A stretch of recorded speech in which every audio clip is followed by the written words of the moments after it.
I wrote a book called The Art of Seduction. The goal is to make you out there a master seducer in life and to help you get rid of your anti-seductive tendencies. Very important.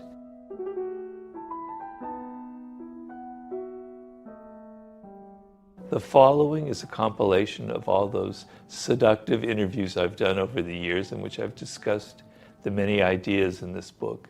So I hope you enjoy it. So the first thing we have to agree on here is you want the ability to influence people. You want the ability to persuade them, to be able to move them to some degree in your direction, to get them interested in your ideas, and to be honest with yourself that this is something that you want. The second thing you have to be aware of is that you're usually going at it from the wrong end. You're thinking first and foremost about yourself. This is the number one problem that afflicts humanity in the world today. We are all becoming so much more self-absorbed and so much more narcissistic. And a lot of it is understandable. We're spending so much time on our smartphones and our virtual worlds and not enough with other people and interacting with them and getting inside their spirit and their mentality. People can get very boring very quickly, particularly if you can't have a conversation with them about subjects that interest you. And so animals is a very good example. I'm not saying that you both have to be Democrats or Republicans. That's too banal and superficial. But the love of animals reaches into your character, reaches something deep inside of you. It signals something about it that's so primal, that's so connected to a child, that there's going to be a deep connection there. And it's not like you have to both love cats, which is good if that happens to be the case, but just animals in general. You love their energy. You love the fact that they're innocent in their own way. You love the fact that they're not playing games with you. You love the kind of instant love you can get from them kind of thing. And you connect to them on that level is a very, very positive sign because it goes beyond just intellectual things into something emotional and visceral. So really the emotional connections, the values that you have together are very important. Money is another one that's extremely important. So if one of you is incredibly material oriented and it's all about money as power and success and comfort, and the other isn't really into it, is into spending money, etc. A lot of people have endless fights over something like money where there's no convergence there. And money signals a deeper value about the person. So I'm not saying there's anything wrong if money motivates you. I'm not moralizing about it because that can signal a value that maybe you grew up without it, and that feeling comfortable and feeling like you don't have to worry about something is very, very important to you. And the not being interested in money reveals something about your character. So I'm telling people you want to look at the person's character and see a kind of convergence there and something that can last. People are dying to be taken out of their lives, out of the banal day-to-day work, and to be taken on a ride. They want enchantment. They want some drama in their life. They want pleasure. I talk about in the book, it's like a child. Seduction is reaching the child of everybody. And when you were a child, you were 1 year old, what was the greatest pleasure you had? It was being picked up by your father, your mother, and kind of whirled around and taken everywhere and lifted and twirled, etc. The sense that someone was taking you somewhere and you were under their control made you laugh. It gave you this incredible pleasure. And that's what happens when you see a movie and it takes you on this journey where you don't know where it's going, what's happening next. People don't have enough of that in their lives. And that's sort of what I consider the icon of seduction is the siren itself, because that's where the concept came from. And that's a woman who has a very powerful sexual energy that any man can feel. It's not overt in that they're not coming on to you, but they just radiate this kind of intense physical energy. And there's an element almost of danger to them. And that's sort of what excites the man about the siren. And then the male equivalent of that is what I call the rake. And the rake is a man who has an intense interest in women. He loves women to an incredible degree. It like obsesses him. But he can never be satisfied with one woman. And because he so much is interested in women and he understands them so deeply, then there's the dandy. That's the kind of androgynous seducer who mixes male and female characteristics. Then there's the natural, someone who's kind of got a childlike energy. They're just so authentic. They're not faking anything. They've got that kind of innocence about them, and it's devilishly seductive. There's the coquette, is someone who blows hot and cold. They know how to play hard to get. They get your claws in you, and then they withdraw, and you go crazy, and you have to pursue them, and you're going after them. Then there's the star, which as well can be male or female. That's a person who has a kind of a distance. You know, a star is somebody that we project all of our fantasies onto. Right? We imagine that they're almost larger than life. And it's a person who knows how to be kind of blank and yet have this sort of Hollywood-like presence about them, a kind of confidence. And they become a screen in which we project all of our fantasies on. And we can think of millions of examples in pop culture, you know. And then there's the charismatic. This isn't so much a sexual seducer, because not all the art of seduction is about sex. A lot of it's about social seduction, political seduction, marketing seductions. The charismatic is a man or a woman who's filled with this intense kind of confidence. And the image that I use is that there's almost like a light inside of them. You can't see, but from within, it illuminates them. And it makes their eyes wide open with an energy, and it gives them this kind of animation. We have to hear everything they say. They're great orators, right? And they radiate this kind of confidence that sucks us in. We feel like when we're close to them, we're getting some of their own confidence. We feed off of it. I just want to get men out of the mode because we are so goddamn analytical. It's such a problem that reading a book, reading a text, having algorithms is the only way we can think. Get the fuck out of there and pay attention to the person. Develop your mirror neurons. Develop your observational skills. Develop the human part of you that observes and feels what the other person is feeling. If you depend so much on things that you've learned from the art of seduction or from a book, it's going to make you a bad seducer. But to the degree that you can click into those human qualities that we all possess, where you sense the emotional tone of the other person, you sense what their vulnerabilities, you sense what they're missing in life. Yes, maybe 60% of women are missing a similar thing that there are patterns to, and maybe reading about it can kind of click that into you. Okay, fine, I'm not going to say that that's all bad, but the main thing you want is to be getting out of your head and into your emotions and into observing and into feeling what the other person is feeling, and not being so head-oriented and not being so analytical. The most important thing that you need to judge a person by as far as seduction is how vulnerable they are. And I don't mean that in a negative sense of how you can torture them and make them do whatever you want. I mean in the sense of, are they open to other people? Do they have a degree of empathy? Are they able to kind of feel what other people feel? Do they have a sort of sensitivity to them? Or are they so insecure? A lot of men would come to me with this problem when after I wrote the book, which is, you know, I'm always thinking about what I should say, what I should do in this situation. I'm in a bar, I'm meeting her for the first time. You've got to flip the script.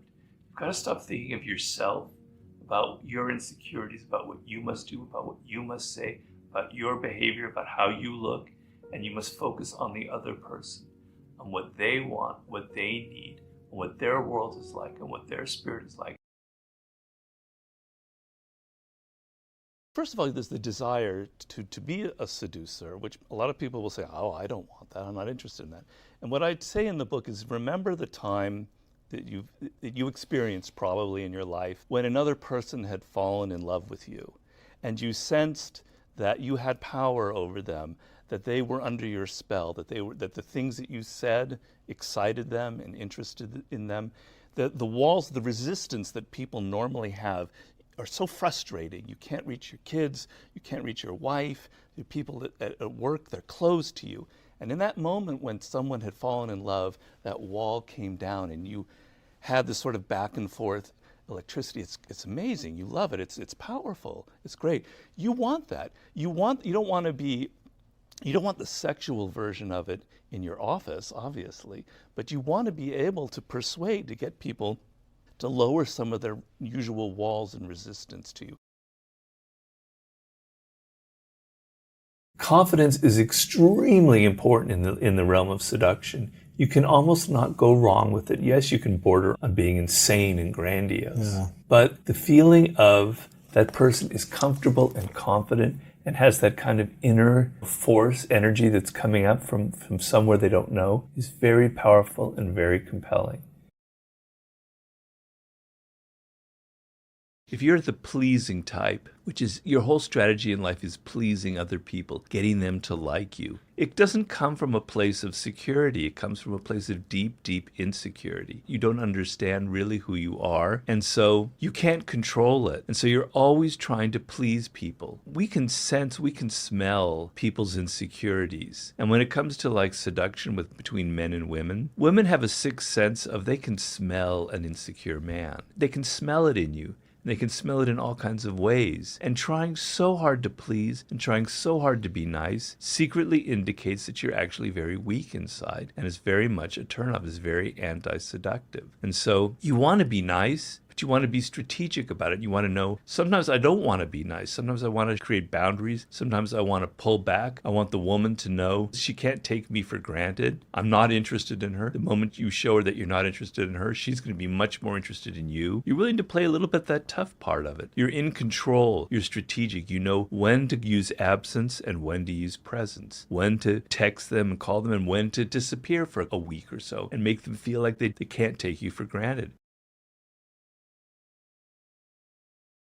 If you think about your life, you spend a lot of your life kind of being defensive. People are always trying to get something from you. Advertisers are trying to get you to buy their product. People are in your face. They want you to do this, that, and the other. And so you get defensive. You get your walls up. You don't listen. You just try and go home and not have to deal with any of this crap people are throwing at you. But then it becomes something else in your life where you're closed off to new experiences. You're closed off to something a little more emotional and profound. And so because so many people are so defensive in the world, and you feel it when you deal with them, and you know it wherever you are, they want to let go of it. They want to let go of this. They want to be tempted into something else. They want an adventure. They want to go on a ride. We live in a world where seducers actually could thrive because so many people secretly want to be taken out of their lives.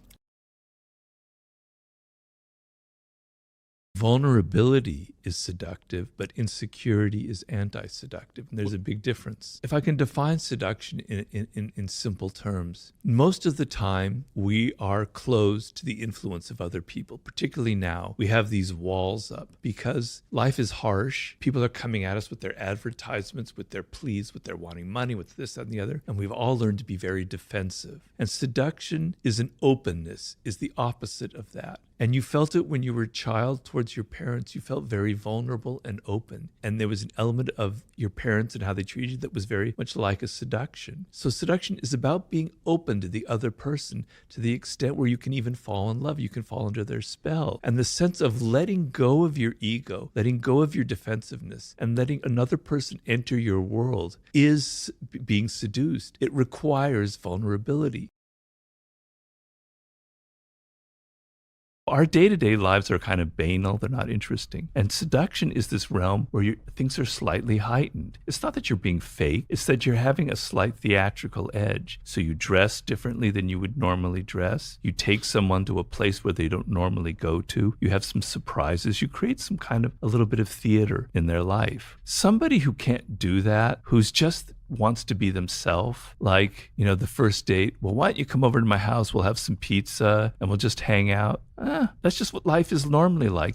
Let's go someplace special, let's go someplace different, surprise me, take me somewhere where I've never been taken before. Seduction is about effort, and it doesn't matter what the effort is. If you show the other person that you care that deeply, that you're going to do something that took some thinking, some time, that means you're thinking about them, and we read those signs in a nonverbal way.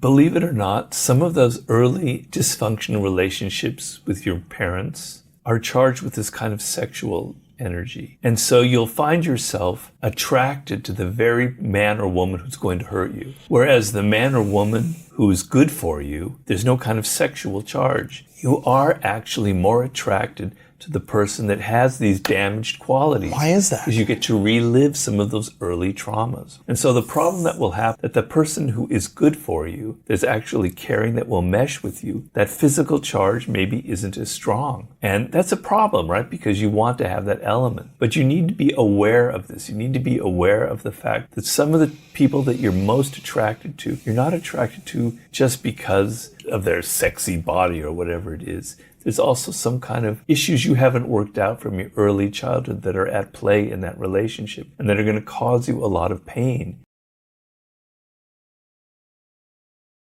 The seducer is someone who has a kind of playful, open attitude. They're not someone who's judging. They're not moralistic. They're not going, you're bad, you're good. They're kind of open, non-judgmental. They give a lot of themselves. They want to please the other person. They want to get that other person to open up to them. So the anti-seducer is the very opposite of that. For instance, being generous with your time or with your money is very seductive. So if you're on a date and you're kind of worried about the money or the expense, that's an anti-seductive sign. Like, oh, the woman or whoever, I'm not worth that money. I'm not worth going to a nice restaurant. I'm not worth the expense or the effort. Tightness is anti-seductive. Openness, open heart, open spirit is seductive. So any kind of tightness or rigidity or closeness is very, very anti-seductive.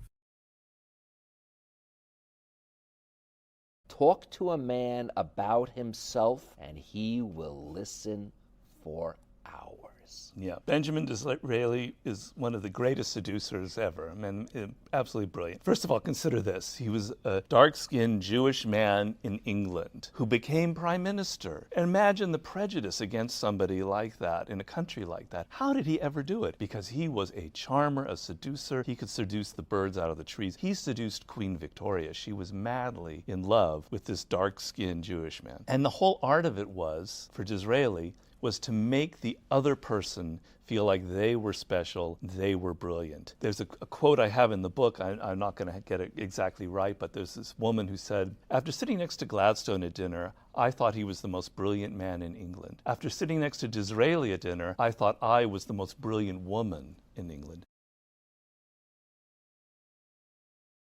What is the major complaint that people have, particularly women, but men also, who've been in a relationship for 3, 4, 5, 10 years, is that there's no more magic left. There's no more enchantment. You know the other person so well that there's no mystery left. They take you for granted. You see them every day doing the same things. So seduction is something that still goes on even in a relationship, even after you've been together for several years, where you don't have to do it every day because it gets tiring, but every week or month or so, you do something, you re-seduce the other person. You show that there's still something they don't know about you. You reveal that there are depths to you and things that they never figured out before. There's still an element of mystery. There's still an element of drama. You're still putting in the effort to take them to a place that they've never been to before. These are things that we don't have a lot in the world today. We don't live in a world with a lot of that kind of enchantment. Things are very direct and brutal, and I think people have this need. What makes for a great seducer is very simple. You are outer directed. So when you meet somebody for the first time or you're on a date, you're not having that internal monologue going, does she like me or does he like me? Am I dressed well?